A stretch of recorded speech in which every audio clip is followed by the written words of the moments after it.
Yan po mga idol, yung kinawilan ni pinsan ko to mga idol.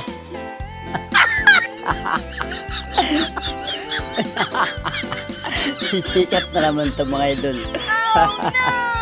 Viral to mga idol. Yan ang kinawilan niya mga idol. Ano itong tawag itong isda? Kirawan.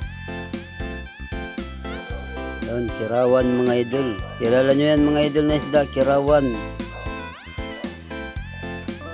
Ewan ko kung ano sa inyo yan dyan. Ayun yung malilit yung iba. Oh.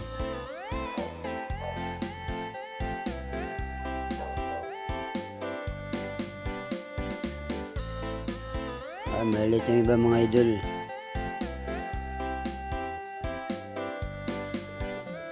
Nangingisda siya tuwing gabi.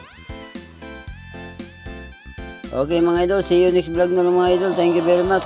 Pag-share na lang itong video mga idol. Thank you, thank you.